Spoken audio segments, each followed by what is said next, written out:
ফেসবুকে বিরূপ মন্তব্য করায় ব্যারিস্টার সৈয়দ সাইদুল হক সুমন আদালত অবমাননার রুল জারি করেছে হাইকোর্ট। সুপ্রিম কোর্টের আইনজীবী ব্যারিস্টার সুমন সমাজের বিভিন্ন অসঙ্গতি নিয়ে সামাজিক যোগাযোগ মাধ্যমে বিভিন্ন সময়ে লাইভে এসে আলোচিত হন।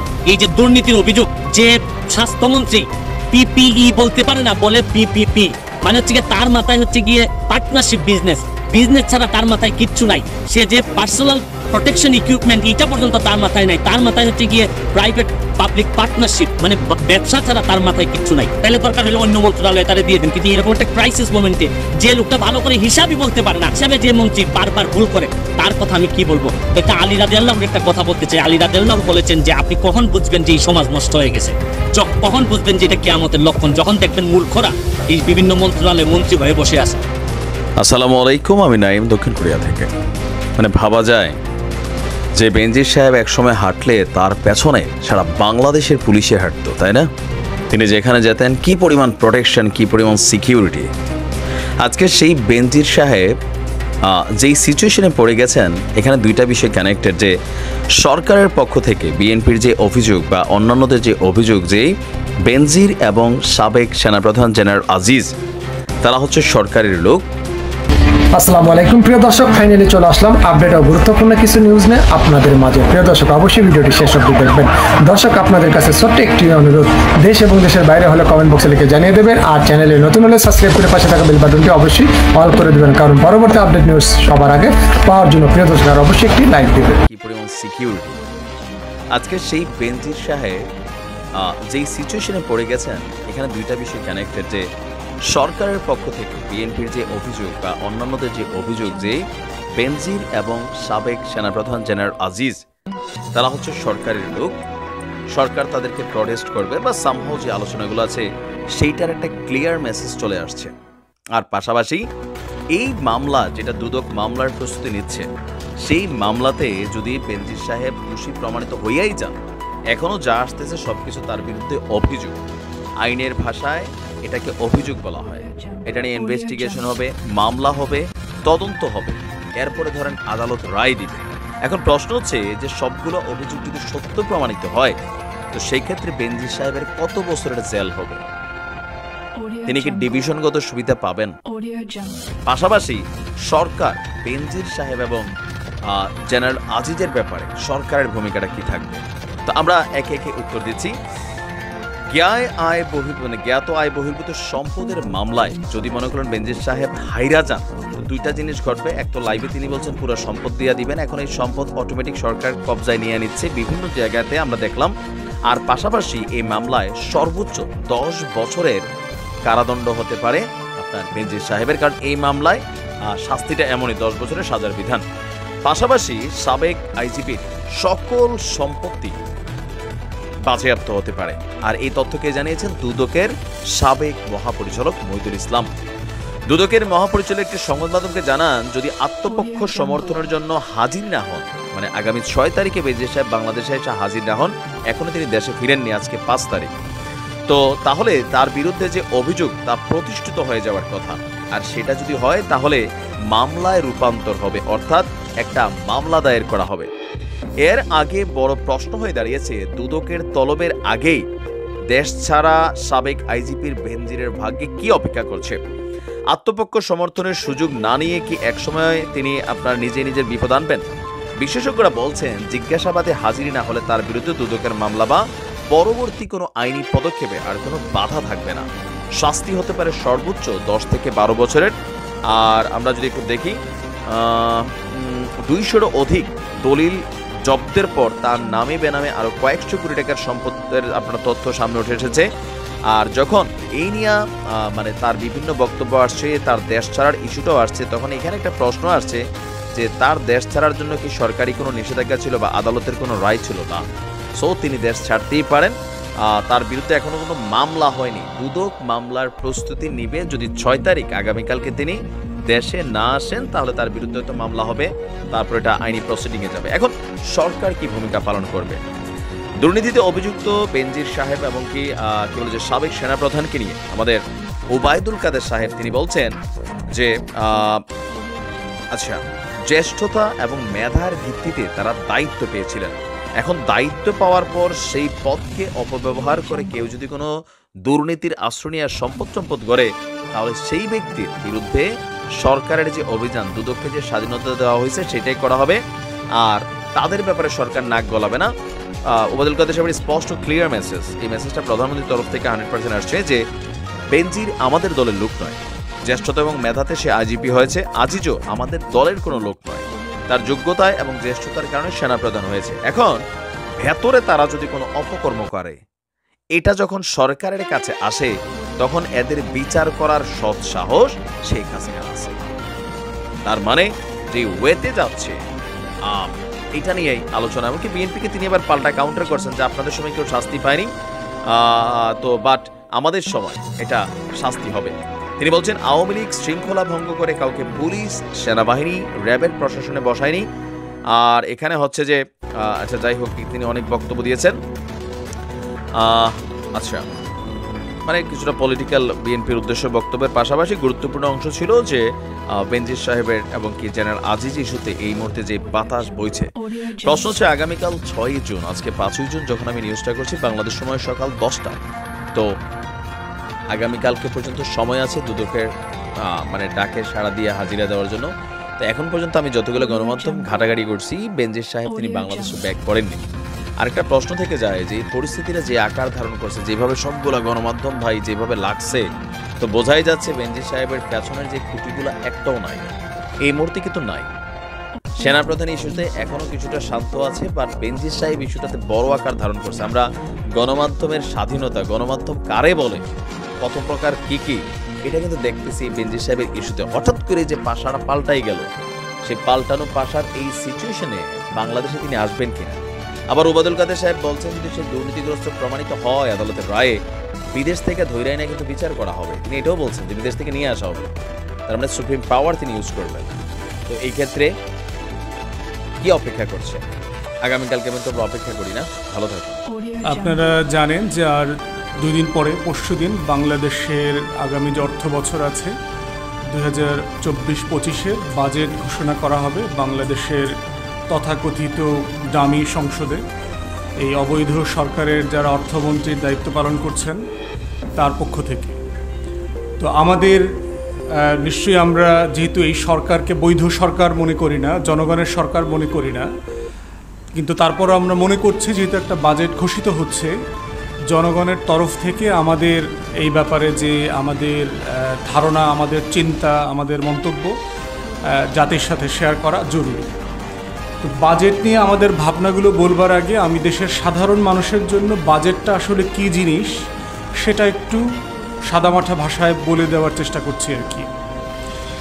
বাজেট বিষয়টা হচ্ছে যে একটা নির্বাচিত গণতান্ত্রিক সরকার আগামী 5 বছরের জন্য যে ম্যান্ডেট নিয়ে ক্ষমতায় আসে, এই আসার পরে সে দেশের মানুষের জন্য কি কি করবে, যে ওয়াদাগুলো দিয়েছিল সেগুলো বাস্তবায়ন করবার একটা প্রায়োগিক অ্যাটেম্পট।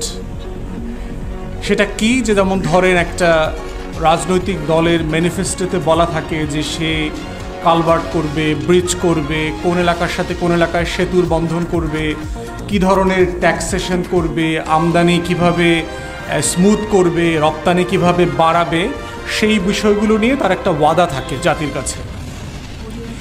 এই ওয়াদাটা সে 5 বছর ধরে পূরণ করবে, এবং সেটা সে কিভাবে পূরণ করবে সেটা হচ্ছে যার ম্যান্ডেট নিয়ে, যেই জনগোষ্ঠীর ম্যান্ডেট নিয়ে, সম্মতি নিয়ে তারা ক্ষমতায় আসে, তাদের কাছ থেকে টাকা তুলে, চাঁদা তুলে, তাদের টাকা দিয়েই তারা আবার যা যা করবার জন্য ওয়াদা দেওয়া হয়েছিল সেগুলো তারা করবে।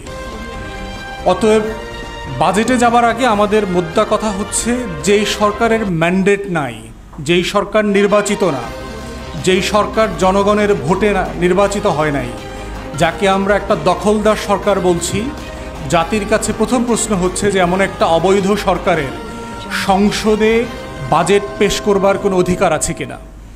কারণ সম্মতির সাথে বাজেটের একটা সম্পর্ক আছে, কারণ এই টাকাটা জনগণের টাকা।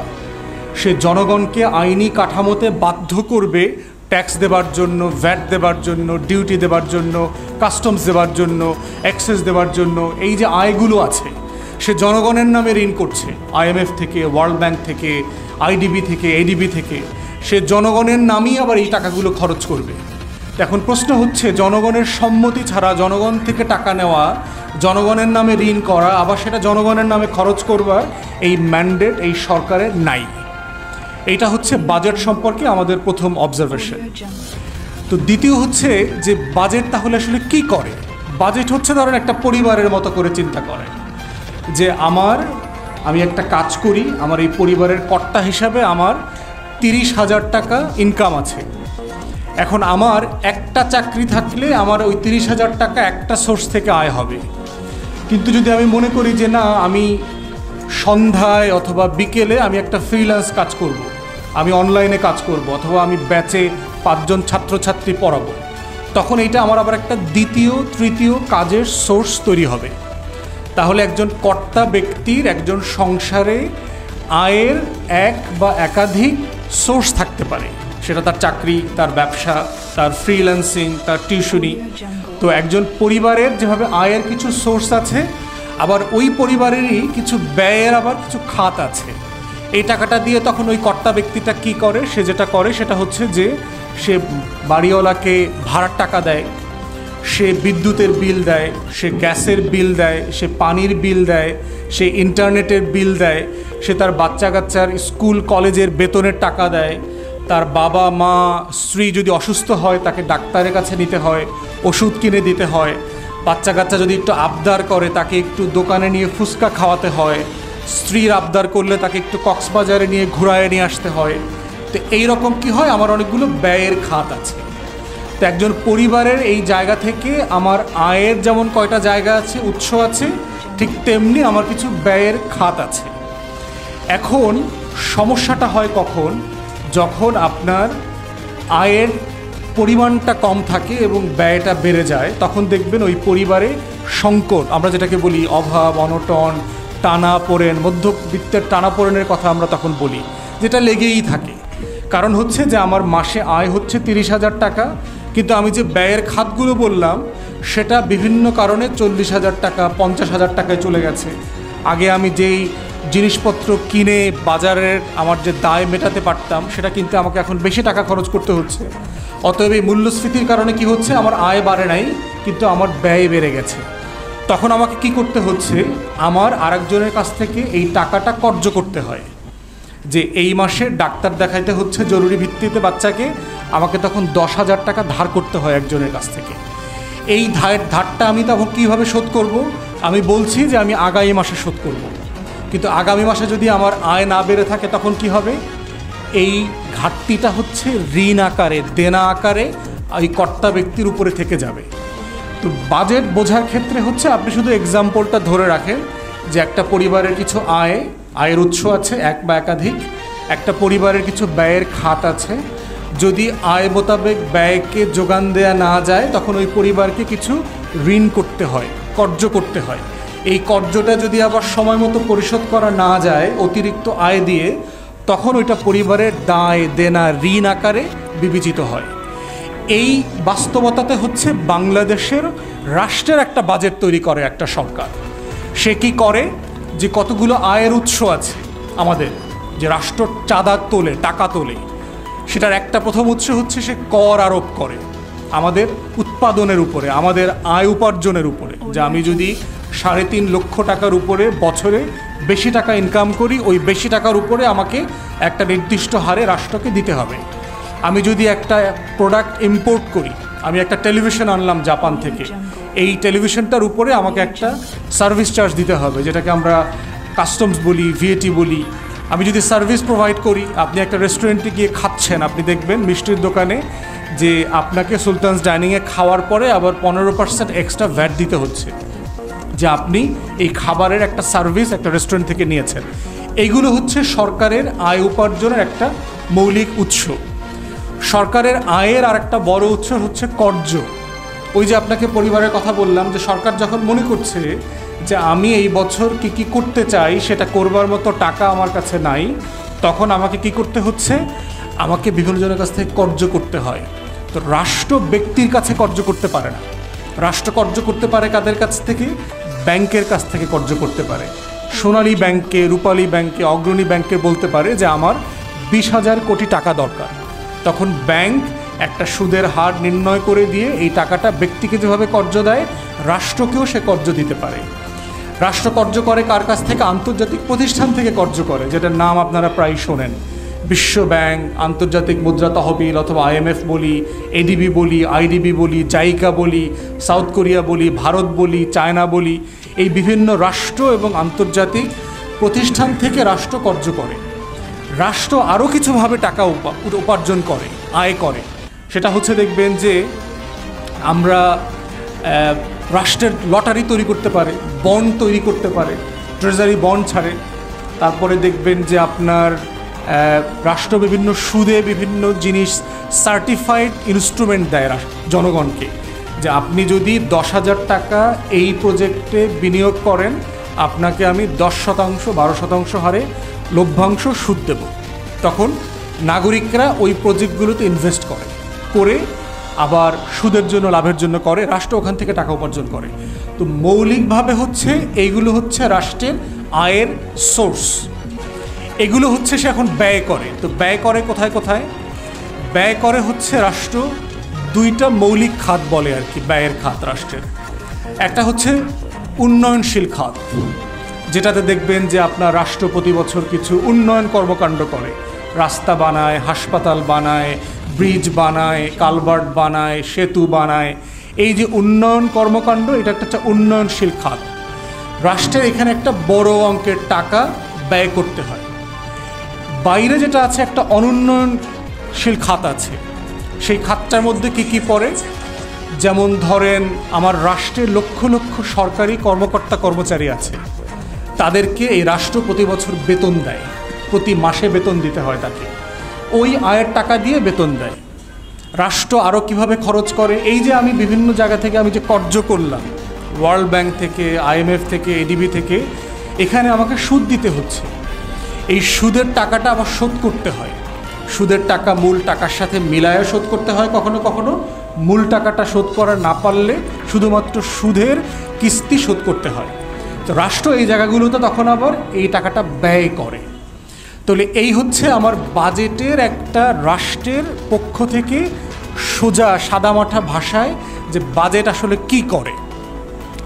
এখন আমরা রাষ্ট্রের বাজেটে চলে আসি, যে আমরা শুরুতে বলেছি যে এই বাজেট দেবার এবং এই বাজেট বাস্তবায়ন করবার জন্য বর্তমান অবৈধ সরকারের প্রধানতম সংকট হচ্ছে তার রাজনৈতিক বৈধতা নাই। যেই সরকারের রাজনৈতিক বৈধতা থাকে না, সে কোনো প্রকল্প বাস্তবায়ন করতে পারে না, সে কোনো বাজেট বাস্তবায়ন করতে পারে না, পারছে না। আমরা দেখতে পাচ্ছি, আমরা কয়দিন আগে খবরে দেখলাম যে চলমান অথবা সিদ্ধান্ত হয়ে গেছে, কিছু খরচও হয়ে গেছে, এমন 300-350 প্রকল্প সরকার বাতিল করে দিয়েছে। একটা বলছে আমাদের কাছে টাকা নাই, দ্বিতীয়ত বলছে যে এটা এখন আর জরুরি না। তাহলে এই যে প্রকল্প বাতিল করে দিল, আমি একটা কাজের একটা 10 কিলোমিটার একটা রাস্তার জন্য প্রকল্প হাতে নিলাম, 1 কিলোমিটার করার পরে যে আমি যেটা বাতিল করে দিলাম 10 বছর পরে, তো 10 বছরে বাজেট থেকে এই রাস্তার পিছনে তো টাকা দেওয়া হয়েছে, টাকাগুলো গেল কোথায়? কোনো অডিট নাই, কোনো জবাবদিহিতা নাই। তাহলে রাষ্ট্র কেন বলছি যে একটা বৈধতা ছাড়া রাষ্ট্র বাজেট কোনো প্রকল্প বাস্তবায়ন করতে পারে না, পারবে না। এটা একটা এক্সাম্পল দিলাম যে 300-350 প্রকল্প যে অ্যাব্রাপ্টলি বাতিল করে দিতে হয়েছে, কারণ হচ্ছে এই রাষ্ট্রে তার বৈধতা নাই, জবাবদিহিতা নাই। রাষ্ট্রের দেখবেন যে একটা বড় অঙ্কের কথা, প্রচুর অঙ্কের কথা রাষ্ট্র বলে বাজেটের ব্যাপারে। তার ভিতর এখন বলা হচ্ছে যে আমাদের 8 লক্ষ কোটি টাকার মতো প্রায় বাজেট এই বছর ঘোষিত হবে। আমার আয় কত আসলে? বাংলাদেশ রাষ্ট্রের আয় হচ্ছে 3.5 লক্ষ কোটি টাকার মতো। এটা সহজ করে বললে কি হবে? যেমন ধরেন 1 লক্ষ কোটি টাকাতে 10 বিলিয়ন, তাহলে 3.5 লক্ষ হচ্ছে $35 বিলিয়ন হচ্ছে আমার বছরে আয়। এই রাজস্ব, ট্যাক্স, ভ্যাট এগুলো সব থেকে আমার আয় হয়। 35 বিলিয়ন জিনিসটা কি? এই যে উচ্চ মূল্যের দুর্নীতিগ্রস্ত একটা পদ্মা সেতু করেছে না বাংলাদেশে, এইটা করতে $3 বিলিয়ন খরচ হয়েছে, $3 বিলিয়ন খরচ হয়েছে। তাহলে এর মানে হচ্ছে 12টা পদ্মা সেতু করবার মতো টাকা এই রাষ্ট্র প্রতি বছর উপার্জন করে। কিন্তু ব্যয় করবার চিন্তা কি করছে দেখেন রাষ্ট্র? $80 বিলিয়ন ব্যয় করবার পরিকল্পনা করছে রাষ্ট্র। আমার আয় হচ্ছে ধরেন 35 টাকা, আমি মাসে ব্যয় করবার পরিকল্পনা করছি 80 টাকা। তাহলে এই টাকাটা আসবে কোত্থেকে? প্রথম প্রশ্ন। তাহলে রাষ্ট্র পরিবারের কথা চিন্তা করেন, এখন আমি কি প্রথমবারের জন্য এই টাকাটা ঋণ করছি? আমি তো গত বছরের পর বছর ধরে এইরকম ঋণ করেই যাচ্ছি।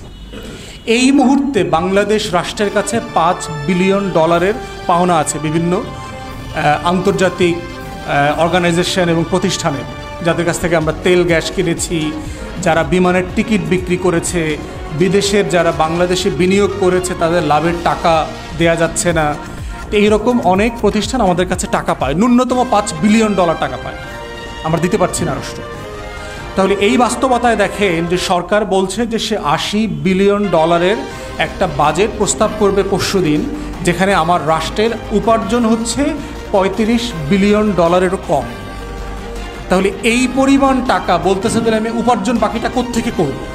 বলা হচ্ছে যে এই $80 বিলিয়ন মধ্য থেকে আমি আরও $14-15 বিলিয়ন এই বছর ট্যাক্স বাড়াবো। কিন্তু এটা বাড়ে নাই তো, গত অনেক বছর থেকে আমরা দেখতে পাচ্ছি বারবার বলা হচ্ছে যে এটা আমরা 4 লক্ষ কোটি টাকা ট্যাক্স আদায় করব, রেভিনিউ কালেকশন করব, 5 লক্ষ কোটি টাকা করব, আমরা করতে পারি নাই তো।